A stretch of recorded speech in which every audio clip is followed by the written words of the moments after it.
What is going on, everybody? It is Dylan with Astrodfs, bringing you a brand new video. Today's video, I'm going over my 2024 top 10 fantasy running backs rankings. So, as you guys can see, I have a couple extra in here for you guys.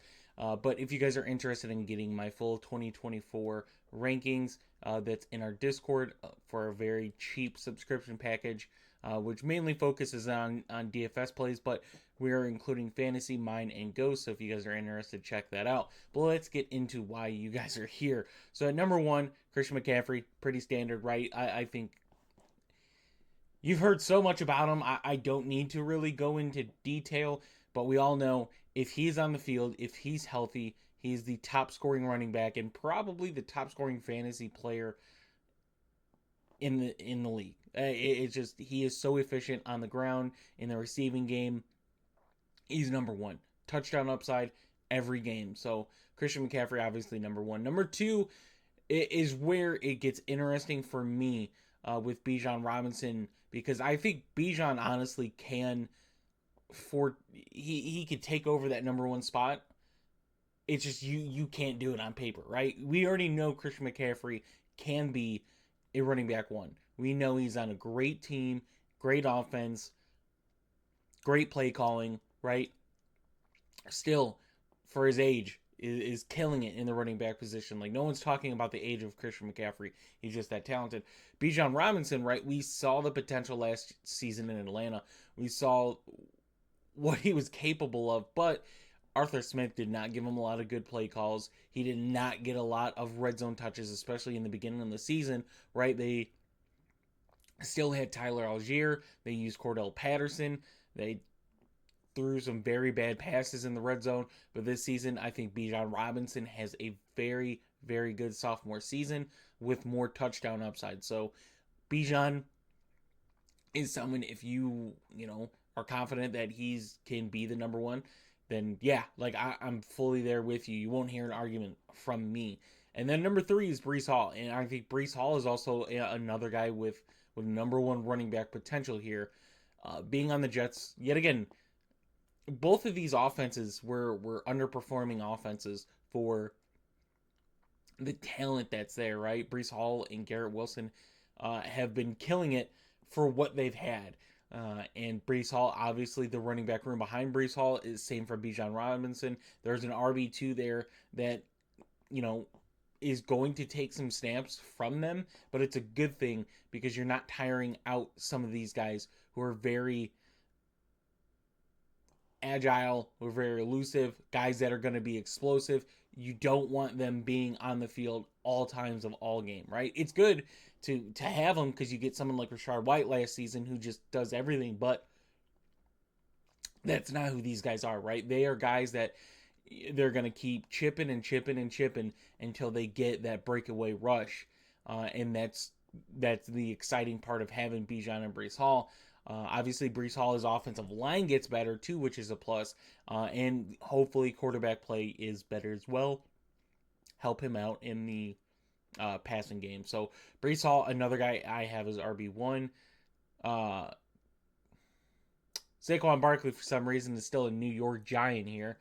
Uh, but Saquon Barkley at number four, uh, he's a guy that goes to Philly, right?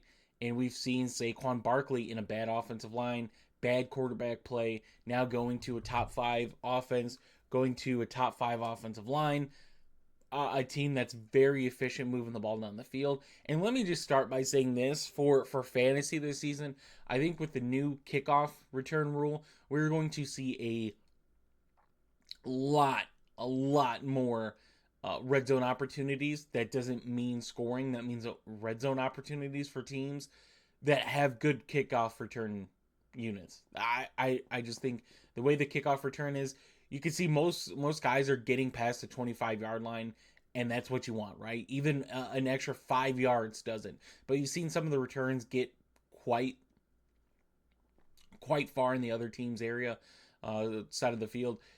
Saquon Barkley having more opportunities is a great thing, right? We obviously know the tush push is going to be Jalen Hurts, but expect them to work Saquon Barkley a lot in the red zone, right? Going to be very different from what we've seen Saquon Hopefully they don't use him in the exact same way the Giants did to where they killed him, but it is something that's going to make him more efficient in this Kellen Moore offense. So Saquon Barkley, number 4. Number 5, Jonathan Taylor. This one, I think is pretty standard. Jonathan Taylor always has RB1 upside. Very efficient running back. Offensive line improved last season from where they previously were. So I'm hoping that continues for this season. Obviously, Anthony Richardson, hopefully healthy as well. Help someone like Jonathan Taylor. Granted, you're probably putting an extra body in the box at all time because of the 2, but Jonathan Taylor is just a monster. He's a ground and pound guy with speed, right? So his situation in Indy, they obviously add another wide receiver. I mentioned their tight end usage Indy has is also a very good thing for Jonathan Taylor as well, right? Play action, roll out short to the tight end is very useful for running backs. So Jonathan Taylor, another guy in that system. Jahmyr Gibbs, this one we're still watching to see where, right? Obviously, if he's going to miss some time, he's going to move down in rankings quite a bit. So we're still looking to see what the actual timeline is for whatever his injury is. So I'll kind of leave Jahmyr Gibbs out of here for now because of that reason. But as the season goes on, we'll continue. Number 7, I have Devon Achane. This one for me is clear and simple, right? Raheem Mostert's still there. Raheem Mostert was great in fantasy, especially for touchdown usage. But Devon Achane is one of a kind.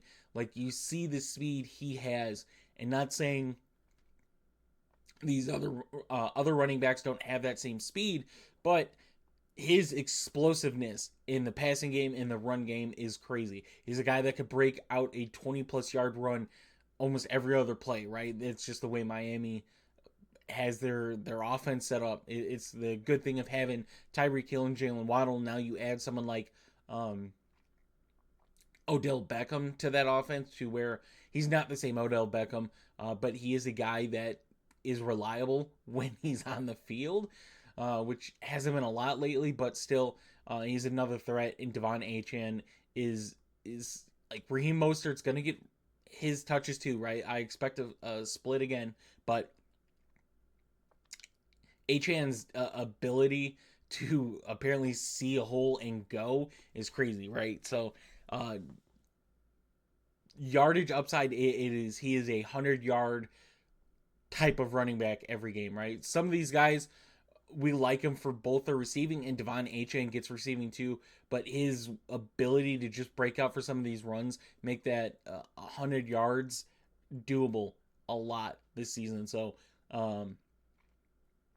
number 7 is Devon Achane. For that reason, I kind of have him over Derrick Henry, I think the touchdown upside is where you get your value out of Derrick Henry this season, right? And I think it's going to be a real thing. They're obviously going to use him a lot, but I don't think it's going to be what we once saw in Tennessee for Derrick Henry, right? I don't think we're going to see those runs we were talking about Achane, to where Derrick Henry is a big ground and pound running back, but his speed, once he gets open field, he's a monster, right?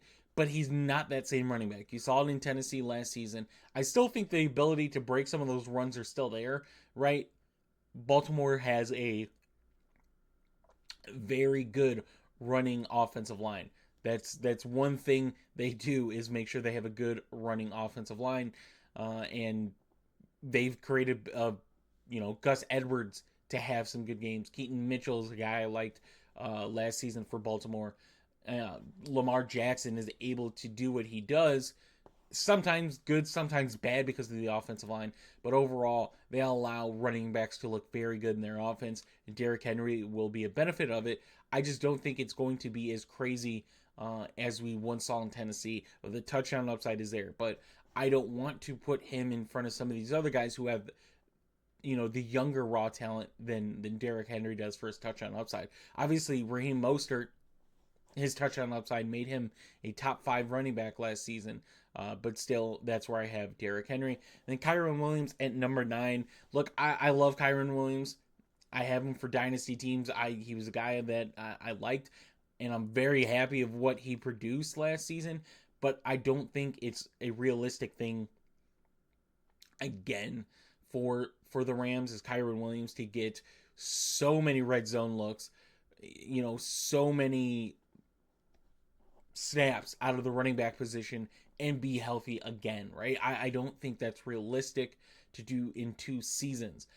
Obviously, they draft Blake Corum, who I think is probably one of the most NFL ready running backs, right? He's a guy you put in your system and he's going to be productive. So they obviously wanted to get Kyren Williams some depth behind him, but that doesn't change the fact that he's not going to get used a lot and he's not going to be efficient, because he is. He's going to be both. He's going to be efficient and he's going to get the ball a lot. But I would expect them to not overkill Kyren Williams, right? They know how good of a running back he is in their offense. They're going to make usage out of Cooper Kupp. Hopefully Puka Nakua's injury isn't too long term, but tight end wise, they get a better blocking tight end. I don't think he's not going to be a good tight end, Parkinson. But Kyren Williams at number 9, right? I just think the Rams offense is probably going to regress a little. Stafford getting older, Cooper Kupp getting older, Puka Nacua starting off hurt, Tyler Higbee hurt. The offensive line kind of all over the place in my opinion. I really don't know how to evaluate the Rams offensive line. I think they're a below average, and not in a bad way below average offensive line. But I just don't see the same type of production from Kyren Williams because of the snaps he got as he will this year. That's why I have him at number 9, dropping down compared to some other players. And then at number 10 is Isaiah Pacheco, right? Isaiah Pacheco in Kansas City's offense. Obviously, they add a different running back room, right? They still have Clyde Edwards-Helaire. They had Prince. They had a rugby player.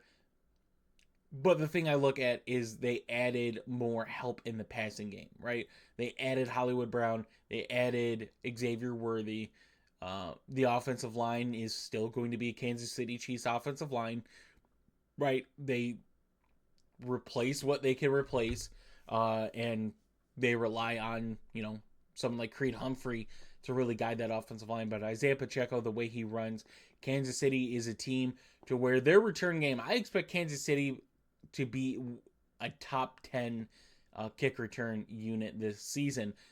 I just think they have too much speed. They put a lot of emphasis on efficiency, offensively, defensively, special teams. I think they're going to be a team with how much speed they have to be a team that starts, average 30, 35 yard line for their offense, which is incredible for a quarterback like Patrick Mahomes. So Isaiah Pacheco is a guy I see with more touchdown upside this season. We all know how he runs, right? He runs different than any other running back in the NFL, right? Derrick Henry is a big ground and pound, probably the best ground and pound running back in the NFL. But Isaiah Pacheco is not the same built type of Derrick Henry, body type.